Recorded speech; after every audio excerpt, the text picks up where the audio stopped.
आज बात करेंगे हम सॉइल फ्लोरा एंड फौना। अपन देखते हैं कि सॉइल के द्वारा जो अलग अलग जो अपने क्लासिफिकेशन के जो ग्रुप हैं उनके जो एनिमल्स हैं वो उनको एक सपोर्टिंग प्रोड्यूस कराते हैं। और सॉइल में पाए जाने वाले जो फ्लोरा एंड फौना हैं और वो वहाँ पर सभी मिक्स रूप से रहते हैं। तो सॉइल पर निवास करने वाले सजीवों को अपन कुल मिलाकर 5 कैटेगरीज में डिवाइड कर सकते हैं: माइक्रोफ्लोरा, माइक्रोफोना और मीसोफोना, मैक्रोफ्लोरा और मैक्रोफोना।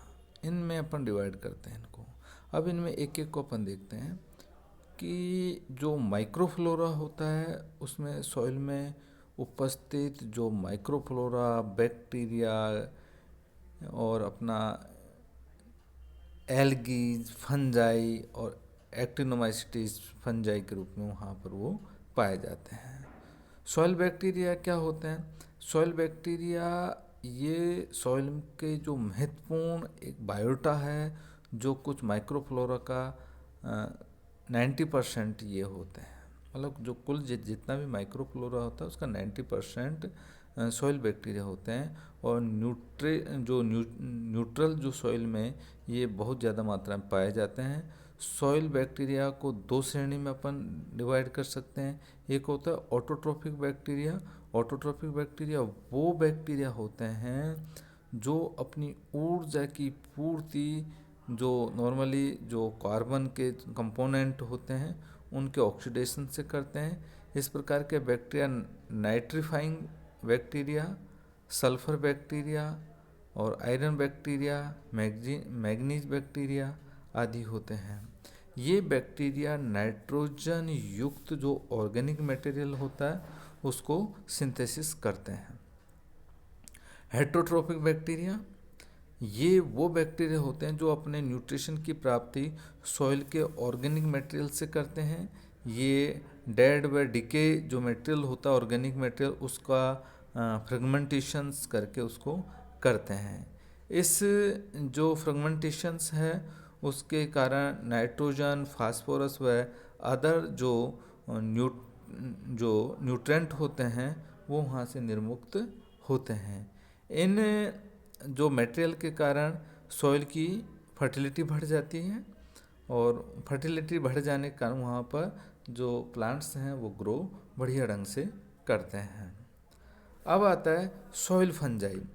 सॉइल फंजाई यानी कि सॉइल फंजाई जो एसिडिक सॉइल होती है उसमें पाए जाते हैं। ये फंजाई पैरासाइटिक, सिम्बायोटिक या जो मृतोपजीवी प्रकार के होते हैं। और पैरासाइटिक जो फंजाई के द्वारा प्लांट्स में के विभिन्न प्रकार के जो डिजीज उत्पन्न किए जाते हैं या जो पॉइजनियस मैटर होता है उसको वो वहाँ पर प्रोडक्शन होता है उनका। और मृतोपजीवी जो फंजाई होती है वो मरे हुए जो एनिमल्स होते हैं उनके फ्रेगमेंटेज के कारण वहाँ पर वो न्यूट्रिशंस रिलीज होता है। और सिम्बायोटिक फंजाई जिसमें कि कुछ प्लांट्स की जड़ों में पाए जाते हैं और वहाँ से वो उनको सहजीवन प्रदान करते हैं।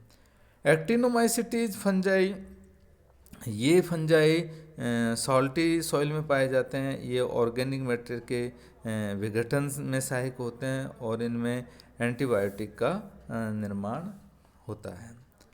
माइक्रोफोना में वे एनिमल्स आते हैं जिनका जो आकार होता है, साइज होता है वो 20 म्यू टू 200 म्यू तक होता है।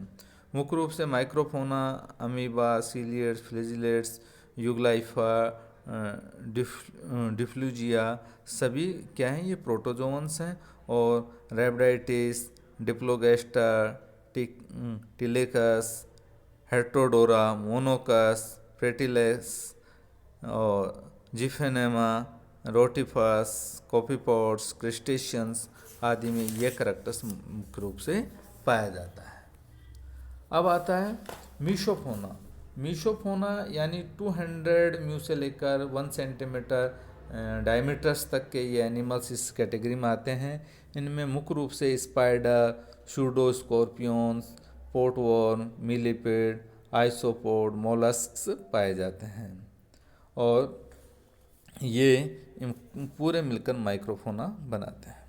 मैक्रोफ्लोरा यानी कि जो मार्मिंग ने 1999 में बताया कि ये सॉइल में जो विशेषता के आधार पर इनकी अपन 5 श्रेणी में इसको डिस्ट्रीब्यूट करते हैं। पहला है ऑक्सिलोफाइड्स। इस प्रकार के प्लांट्स जो एसिडिक सॉइल्स में पाए जाते हैं, और रूमेक्स, रोडेंड्रॉन ये आदि इनके एग्जाम्पल हैं। होलोफाइट्स में इस प्रकार के जो प्लांट्स होते हैं उनमें जो सॉल्टी सॉइल होती है उसमें पाए जाते हैं, जैसे सालसोला, सेलिकोर्निया, स्वेदा आदि। और सोमोफाइट्स इस प्रकार के जो प्लांट्स होते हैं वो बालू मिट्टी में पाए जाते हैं। और लिथोफाइट्स में ये प्लांट्स होते हैं वो रॉक्स की सरफेस पर पाए जाते हैं। अब आता है अपना चेस्मोफाइट। चेस्मोफाइट इस प्रकार के प्लांट्स जो रॉक्स में उपस्थित खांचों के अंदर पाए जाते हैं। मैक्रोफोना जो लास्ट है अपना मैक्रोफोना, तो अपन देखते हैं कि ये एनिमल्स जिनका आकार 1 सेंटीमीटर से बड़ा होता है वो इस कैटेगरी में आते हैं। और ये मेनली मैगास्कोलैक्स, फेरेटिमा, ऑक्टोकेटस, मोनिलिगेस्टस, स्कोलोपेंड्रा, लिथोवियस, ग्राइलोटेल्फा, पोफ्रिकुलास, ये सारे के सारे जो बिलकारी होते हैं, उल्लू होते हैं, मोनोट्रिमा, कंगारू रैट, टाल्फा, ये सारे के सारे जो एनिमल्स हैं वो इस ग्रुप में आते हैं। तो इस प्रकार से अपन देखते हैं कि इस प्रकार की जो 5 कैटेगरी होती हैं वो पांचों कैटेगरी अपन यहाँ पर कंप्लीट हो जाती हैं। और इनका जो इस तरह से फ्लोरा और फौना मिलाकर वो सॉइल की फर्टिलिटी को ये बढ़ाते हैं। और ये सारे ही मिलकर या तो वहाँ डिके या डेड बॉडी या उनका जो एक्सक्रीटरी प्रोडक्ट होता है वो वहाँ पर डिस्चार्ज होता है, और उनके कारण एक जगह पर जो सॉइल होती है उसमें फ्लोरा और फौना बहुत ज़्यादा मात्रा में पाया जाता है।